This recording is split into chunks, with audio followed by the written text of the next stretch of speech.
தேவனுடைய சித்தம் போலவே ஒரு ஆட்சியை அவர் அமைக்க போகிறார். தேவனாகிய கர்த்தர் ஒரு ஆட்சியை அவருடைய சித்தம் போலவே அமைக்க போகிறார். பொய் பொய் பொய். அநேகர் நினைப்பார்கள் வேறு விதமாய் சில காரியங்கள் மாறும் என்று சொல்லி. டிவிக்கே வந்ததுல அநேகர் நினைப்பாங்க டிவிக்கே ஜெயிச்சிரும்னு சொல்லி.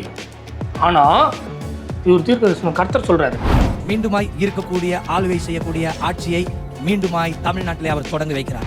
இதுலேருந்தே தெரிய வேண்டாம் அவருடைய கர்த்தருக்கு அவர் கற்பனையாக தான் சொல்கிறாரு, பொய் சொல்கிறாருன்னு தெரிய வேண்டாம். ஏன்னா தேவன் தொடங்கி வைக்கிறாருன்னு இவர் சொல்கிறாரு தேவனுடைய சார்பா. அப்போ இவர் போய் தானே சொல்கிறாரு. அரசியல் சீசன் வந்தாச்சு. இன்றைக்கி ரிசல்ட் வரப்போகுது. இது காலையில் நான் வீடியோ எடுக்கும்போது 11 மணி, சரியா? ஈவினிங் ரிசல்ட் வந்துடும். அது என்னவா வேணா இருக்கட்டும். இந்த எலெக்ஷனை குறித்து தீர்க்க தரிசனம் சொல்கிறேன்னு போலியாக சுற்றிட்டு இருக்கிற ஜாஸ்பர்ன்ற நபர், ஏன்னா என்னுடைய கடவுளுடைய பேரை யூஸ் பண்ணி பொய் சொல்லி மக்களை வஞ்சிட்டு இருக்கிறாரு. அவர்கிட்ட எனக்கு கொஞ்சம் கேள்விகள் இருக்குது. அந்த கேள்விகளை தான் கேட்க போகிறோம். வாங்க கேள்விகளை கேட்கலாம்.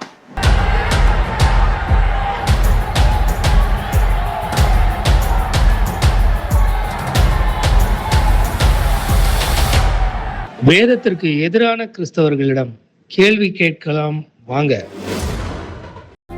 அடுத்து தேவனாகிய கர்த்தர் இந்த தமிழ்நாட்டை குறித்து சொல்லக்கூடிய காரியம். தேவனாகிய கர்த்தர் தமிழ்நாட்டை குறித்து சொல்லக்கூடிய காரியத்தை ஏன்பா பிரைவேட்டில் போட்ட?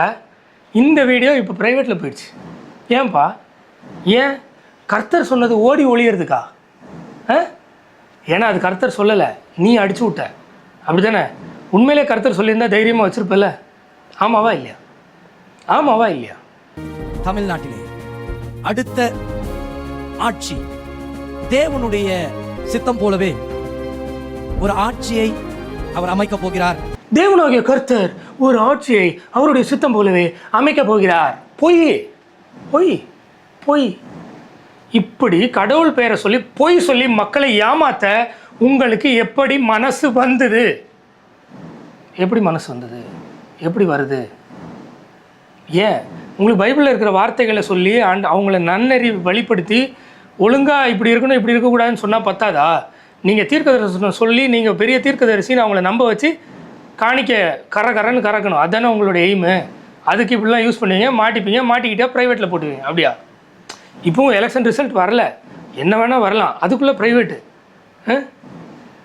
இப்போ உங்கள் மனநிலை எப்படி இருக்கும்? நீங்கள் பொய் சொன்னீங்க, ஏன்னா அது பொய் தான், நடக்கலாம் நடக்காமலும் இருக்கலாம். அதுக்கு எப்படி இருக்கும் உங்கள் மனநிலை? பாஸ், நம்ம ஒரு 20, 30, 40 வருஷம் முன்னாடி சோசியல் மீடியா இல்லாத காலத்தில் ஊரை ஏமாத்துகிற காலத்தில் இப்போ இல்லை. இன்றைக்கி சோசியல் மீடியா இருக்குது பாஸ், எல்லாரும் பார்த்துட்டு இருக்காங்க. அது எப்படியாப்பட்ட ஆட்சி என்றால், அது எப்படியாப்பட்ட ஆட்சி என்றால், எப்படியாப்பட்ட ஆட்சி என்றால், எப்படியாப்பட்ட ஆட்சி என்றால்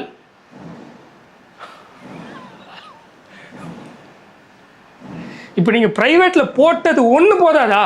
நீங்கள் பொய் சொல்கிறீங்க அப்படின்னு.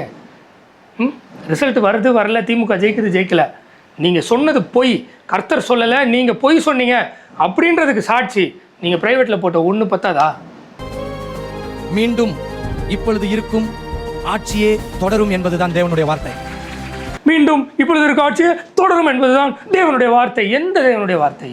நீங்கள் கற்பனையாக பொய் சொல்லி ஏமாத்துறதுக்காக பயன்படுத்துகிற தேவனுடைய வார்த்தை. சத்தியமாக இயேசுவின் வார்த்தை அல்ல. வேதத்தின் ஆண்டவர் இயேசுவின் வார்த்தை அல்லவே அல்ல, அல்லவே இல்லை, அறவே இல்லை. டிஎம்கேவே ஜெயித்தாலும் இல்லை. நீங்கள் சொன்னது பொய், துணிகரமாக தெரிஞ்சு செஞ்ச பொய். மக்களை என்ன நினைக்கிறீங்க? வீடியோ யூடியூப்பில் அப்போ பார்க்குற நாங்கள்லாம் முட்டாளா? இல்லை பாஸ், இல்லை. கொஞ்சம் பேராவது புரிஞ்சுப்பாங்க. காலம் ரொம்ப சீக்கிரமாக இருக்குது. ஆண்டவர் வருவார், வரும்போது தெரியும். இப்போ தெரியாது. இப்போ நீங்கள் ப்ரைவேட்டில் போடலாம், மக்கள் மறந்துடுவாங்க. நாளைக்கே நீங்கள் தசமபாகம் காணிக்கேன்னு உருட்டலாம். இன்னொன்று நீங்கள் சொல்லி நான் சொன்னது நடந்ததுன்னு சொல்லலாம். நாளைக்கே நீங்கள் பிளேஜரைஸ் பண்ணி லைட்டாக ஆல்ட்ரு பண்ணி நான் சொன்னது தான் நடந்தது பார்த்தியான்னு கூட சொல்லலாம். ஆனால் ஆண்டவர் வரும்போது அதெல்லாம் எதுவுமே சொல்ல முடியாது. பார்த்துக்குங்க. அநேகர் நினைப்பார்கள் வேறு விதமாய் சில காரியங்கள் மாறும் என்று சொல்லி. டிவிக்கே வந்ததில்ல, அநேகர் நினைப்பாங்க டிவிக்கே ஜெயிச்சிரும்னு சொல்லி. ஆனால் இவர் தீர்க்கதரிசனம் கர்த்தர் சொல்கிறாரு. இவர் சொல்லலை, எல்லாமே கர்த்தர் தான் சொல்கிறார். இவருடைய கற்பனை கர்த்தர், வேதத்தின் ஆண்டவர் சத்தியமாக இல்லை, சத்தியமாக இல்லை. கர்த்தர் தேவனுடைய பிள்ளைகளுக்காக, அவருடைய பிள்ளைகளுக்காக மறைவிலே வைத்திருக்கிற சில திட்டத்தை உடைத்து மீண்டுமாய் இருக்கக்கூடிய ஆளுகை செய்யக்கூடிய ஆட்சியை மீண்டுமாய் தமிழ்நாட்டிலே அவர் தொடங்கி வைக்கிறார். இதுலேருந்தே தெரிய வேண்டாம் அவருடைய கர்த்தருக்கு அவர் கற்பனையாக தான் சொல்கிறாரு, பொய் சொல்கிறாருன்னு தெரிய வேண்டாம். ஏன்னா தேவன் தொடங்கி வைக்கிறாருன்னு இவர் சொல்கிறாரு தேவனுடைய சார்பா. அப்போ இவர் போய் தானே சொல்கிறாரு. ஆமாவா இல்லையா? ஆமாவா இல்லையா? ஒருவேளை இப்போ இன்றைக்கி நான் ஒரு பெரிய பொலிட்டிக்கல் அனலிஸ்ட்லாம் கிடையாது. இப்போது 11 o'clock இந்த டைமில் இந்த இப்போ வரைக்கும் அந்த கவுண்டிங்கில் டிவிகே லீடிங்கில் இருக்குது, டிஎம்கே அடுத்து இல்லை, ஏடிஎம்கே அடுத்து டிஎம்கே இருக்குதுன்னு வச்சுக்கோமே. ஒருவேளை எலெக்ஷன் முடிஞ்சோடனே டிஎம்கேவும் ஏடிஎம்கேவும் கூட்டணி வந்து ஏதாவது டீல் பேசி அவங்க சிஎம்மாக வந்து டிவிகே வந்தால் உடனே ஜாஸ்பர் வந்து வீடியோ போட்டு வரல, நான் சொன்னது நடந்துச்சு பார்த்தியா அப்படின்னு இப்போ ப்ரைவேட்டில் போட்டார். இல்லை ஒரு வேளை ஈவினிங் ரிசல்ட் வரும்போது டிஎம்கேவே ஜெயிச்சிச்சுன்னா ப்ரைவேட்லேருந்து எடுத்துகிட்டு நான் சொன்னேன் பார்த்தியான்னு போட்டு வரல.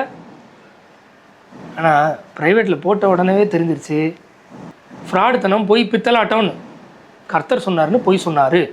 ஆமாவா இல்லையா? தயவு செஞ்சு இந்த வீடியோலையாவது மக்கள் பார்க்குற நீங்கள் கொஞ்சம் கமெண்ட் பண்ணி காட்டுங்க. அநேகர் நினைப்பார்கள் வேறு விதமாய் சில காரியங்கள் மாறும் என்று சொல்லி. தம்பி இந்த செகண்டு நீங்களே நினச்சிட்டீங்க தம்பி, அதனால தான் வீடியோவை ப்ரைவேட்டில் போட்டீங்க. இந்த செகண்டு நீங்களே நினச்சிட்டீங்க ஐயோ வேறு விதமாக. ஓ நான் தெளிவாக சொல்கிறேன், கர்த்தர் என்கிட்ட சொல்லியிருந்தா நான் நம்பாமல் இருப்பேனா? இவர் ப்ரைவேட்டில் போட்டார். ஏன்? ஏன்னா இவர் கர்த்தர் சொல்லலைன்னு இவருக்கு நல்லா தெரியும். இவர் குத்து மதிப்பாக அடிச்சு விட்டாருன்னு இவருக்கு நல்லா தெரியும், நல்லா தெரியும். தெரிஞ்சே ஏமாத்துறது தான் இவங்க வேலையே. கர்த்தர் தேவனுடைய பிள்ளைகளுக்காக, அவருடைய பிள்ளைகளுக்காக மறைவிலே வைத்திருக்கிற சில திட்டத்தை உடைத்து மீண்டுமாய் இருக்கக்கூடிய ஆளுகை செய்யக்கூடிய ஆட்சியை மீண்டுமாய் தமிழ்நாட்டிலே அவர் தொடங்கி வைக்கிறார். முதல்ல நீங்களாம் ஊழியம் பண்ணாதடா, ஊழியத்துக்கு தடை இல்லாமல் இருக்கணும். ஒரு 4 செவத்தை வச்சுக்கிட்டு 4 பாட்டை பாடி நான் ஆராதிக்கிறேன்னு சொல்லிட்டு காணிக்கை தசம் வாங்கணும் பணம் வாங்குறதுக்கு போய் ஊழியமா? புதிய உடன்படிக்கை ஊழியம் அதை தான் பேசுதா? புதிய உடன்படிக்கை சபை அதை தான் சொல்லுதா? நான் தீர்க்கதரிசனமாக சொல்கிறேன், கர்த்தர் சொல்கிறாரு இதான் நடக்கும், இது நடக்காது, இது குறி சொல்கிறது தான் ஊழியமா? இது தடை இல்லாமல் நடக்கிறதுக்கு வேற இந்த ஆட்சியை வேற தொடர வைக்கணுமா? அது எதற்கு என்று சொல்லி பார்க்கும் பொழுது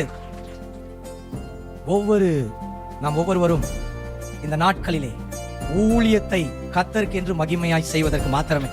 ஊழியத்தை கர்த்தருக்கு என்று என்னைக்கு நீங்கள் மகிமையாக செஞ்சீங்க, இனி செய்யறதுக்கு இது தொடரணும். ரோட்டில் இறங்கி சுசேஷ சொன்னீங்களா? உங்களுக்கு தடை இல்லாமல் இருந்ததா? இல்லை இன்னைக்கு சொன்னால் தடை வந்துருமா? நேற்று சொல்லியிருந்தா தடை வராதா? காணிக்க தசம் வாங்கணும் பணம் கொடுங்கன்னா பிரச்சனை வரதான் செய்யும். பைபிளில் இல்லாததை சொல்லி மக்களை ஏமாற்றி இதுதான் சபைன்னு ஒரு போலியாக ஒரு கட்டடத்தை வச்சு நான் கர்த்தர் சொல்கிறாருன்னு போய் சொல்லி மக்களை ஏமாற்றி திரள் கூட்டத்தை சேர்த்து அவங்கள்ட்ட பணம் வாங்கினா பிரச்சனை வரதான் செய்யும் தம்பி, வரதான் செய்யும். ப்ரைவேட்டில் போட்டு ஓட வேண்டியது தான். இப்போ தீர்க்க தரிசனம் ஒரு 100-200ன்னு அடிச்சு விடுவீங்க, அதில் 1-2 நடக்கும். நடந்ததை கிளிப்பை கட் பண்ணி நான் சொன்னேன் நடந்துச்சுன்னு மார்க்கெட்டிங் பண்ணுவீங்களே.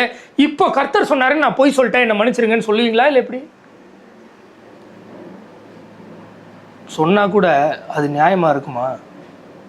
கர்த்தர் சொன்னாருன்னு போய் சொல்கிறீங்கன்னா நீங்கள் அந்த பாஸ்டர் ஒரு சர்ச்சை நடத்துகிறீங்கன்னு இருக்கக்கூடாதுல்ல, ஓரம் கட்டிட்டு போயிடணும். கரெக்டு தானே? ஆமாவா இல்லையா? இல்லையா? மக்களே, இதுக்கு மேலே உங்கள் விருப்பம். வேதத்தை நம்பி ஆண்டவரிடம் திரும்புவீர்களா, இல்லை இந்த மாதிரி போலி போதகர்களிடம் திரும்புவீர்களா? உங்களிடமே விட்டு விடுகிறேன்.